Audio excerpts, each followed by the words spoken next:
following video is sponsored by Cygames. Try the game for free on Android, iOS or Steam. Download links are available in the video description. Welcome back, ladies and gentlemen, to an all-new Shadowverse deck guide. My name is Furo and today we can finally check out the first deck, including the new expansion Wonderland Dreams. So far the expansion looks really good, a lot of new ideas floating around, while also classes that have not seen too much play before are coming back into the meta. It's still early, but so far it looks like that Swordcraft, Havencraft and Bloodcraft all got a very decent push, and I'm personally very much looking forward to the next few weeks of trying out new decks. First weeks of a new expansion are by far the most fun, everyone is trying new stuff out and you will see a wider variety of decks than later when the meta has settled more. For the start into the Wonderland Dreams expansion, I want to show you a RUNECRAFT Burn RITE deck. The original deck list was sent to me by one of my viewers, but I changed a few cards after the initial testing yesterday. The well-known RITE deck got a really decent push with Wonderland Dreams and it is now more aggressive than ever, featuring a lot of direct damage abilities. If you're unfamiliar with the RITE term, let me give you a quick explanation. So RITE is a special ability that will automatically activate if you have a so-called Earth Sigil on the board. An Earth Sigil, on the other hand, is an amulet, so naturally you need to have a bunch of those in your deck to make the deck work. With the increased amount of Earth Sigils available with Wonderland Dreams, it is now easier than ever to get your RITEs activated, so fun times all around with the deck right now. With the Timeworn Mage Levi, the Hello Golem and the new card Master Mage Levi, you have 3 followers in your deck that are all good for 3 direct face damage.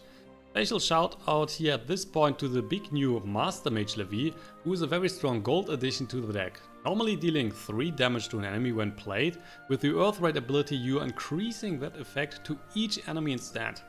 That not only allows you to clear entire boards, but also still pushing damage in your opponent's face. A great all-rounder card indeed, and one of the reasons the deck is stronger now than it used to be before Wonderland Dreams. The second reason can be found in the wonderful new legendary card Wizardess of Oz. She reminds me of Daria, but instead of working with spell boost cards, she is more or less the anti-spell boost one. You will draw cards until you have 5 in your hand and then change the cost of all spells in your hand without spell boost to 1. That is a very strong effect, allowing you to play strong cards like Dance of Death, Mutagenic Bolt or Demonic Strike for a single play point.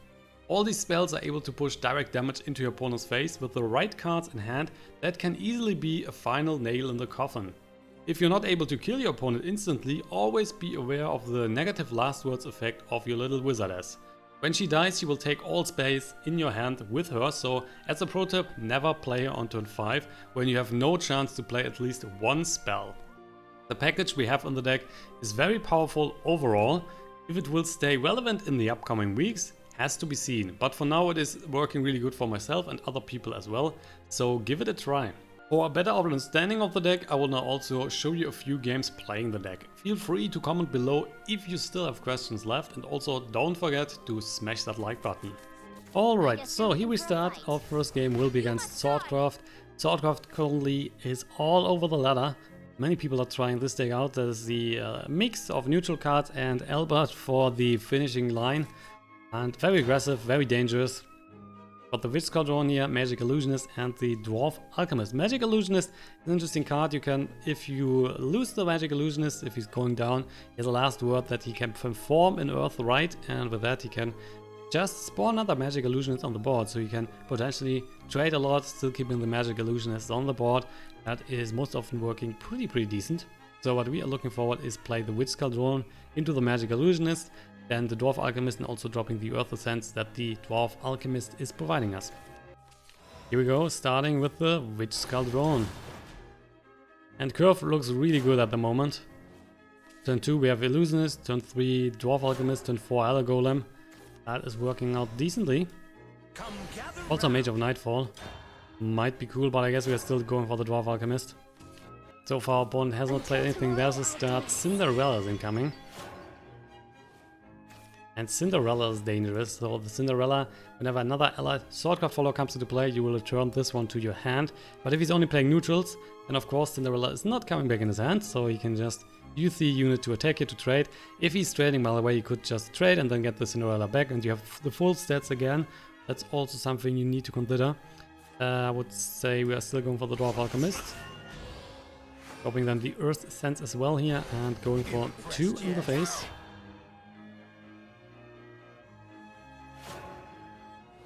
And then looking forward to play Hello Golem as an evolution on the next turn that can deal 3 damage to an enemy. And also is a 6/5 so we can kill the Cinderella and still keeping the unity alive. Depending on what he's doing, of course.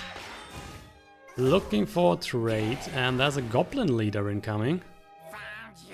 Goblin Leader at the end of his turn is always spawning another Goblin. So more units for him on the board. We will now just go for the Hello Golem, hitting the Cinderella. Also, we are killing both units, so we're using the evolution on the Hello Golem. And then Goblin Leader is going down, the small Goblin is going down as well. So the board is getting cleared. So far we are still at 20 life. And he was definitely starting a bit slower than you should expect from the Swordcraft player. That's good for us. If he's dropping something huge, we can just play the Dance of Death. We could also just play Red Hot Ritual, which might be better if he's, for example, trading here. I mean, if he's trading into the Hello Golem, more or less every unit that he is playing is going down. One of the few that will survive would be an Albert that he can then evolve. But then the Albert is at 1 life, so Red Hot Ritual is then looking really good, and we might also play then a Mage of Nightfall or so. Going for the Goblin Breaker Tina. And an evolution. The 4/5. Good enough for a trade here. And he's also killing the Magic Illusionist. So this one is just spawning again. Yeah, there you go. We still have then the Magic Illusionist on the board. Gingerbread, yeah, I mean, don't need to save this one, so I would say we're just dropping a Scrap Iron Smelter. Don't need to drop a Red Hot Ritual or the Gingerbread House. We're going for the Mage of Nightfall. That's a 4/3 now with Ambush. We will just push 2 in the face for now. Let's just keep the evolution. Might want to play that next turn. As long as that's the Master Mage Levi. So we cannot play the Master Mage right now. If we want to get the Earth Sigil effect, then we need to play one of the Earth Sigils first. Depends a bit on if he's getting more unity out. If he's getting a lot of small stuff out, Red Hot Ritual and the Gingerbread House is very good. If not, we can always just play the Master Mage without the additional effect and just pushing 3 in the face. And if he's going for a single target, a single huge target, Dance of Death is definitely the right one. Old Soul Swing and a Grimnir. Well, that case, oh, Demonic as well. That case, we're going for the, let's just go for the Gingerbread and the Red Hot Ritual. So killing this one. We're then just evolving the Mage of Nightfall, getting a 6/5 here, and we're pushing the 6 into the face. So he's down to 10. And our follow-up looks really strong. Dance of Death, Demonic Strike, Master Mage. Yeah, the Master Mage is really good in this situation now. Let's see what he's doing. Vice Merman as well, another unit. Can still evolve. Evolving the Bane unit as expected, so looking forward to kill the Mage of Nightfall. But we are then clearing the whole board and dealing 3 damage in his face as well. So we're now getting the first point of damage at 19. The Master Mage, another one. The Master Mage is coming, dealing 3 to everything. He's going down to 7. And we still have an evolution. We still have another Earth Sigil here, so the Master Mage, the second one, can also come into play. Then we have the Dance of Death and the Demonic Strike, so potentially we have enough to kill him, and because we are still at 19 life, it will be pretty hard for him to kill us before he's going down. So he needs to kill the Master Mage, but that means then he's normally losing the units. Okay, that's not really strong. Wow, so with that he's going out. Yeah, so we're just dropping another Master Mage, pushing another 3 to every unit, to his leader also in the face, and 4 on the face then. That we're winning our first battle. Was really good, he was just going way too slow and we had such a decent start here.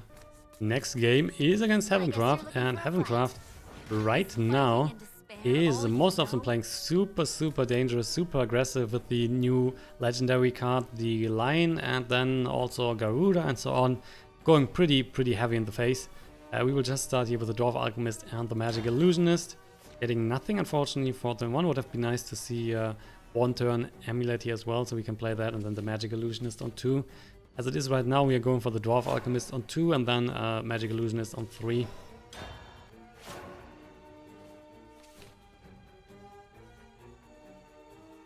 The Nothing for our opponent on 1, which is good.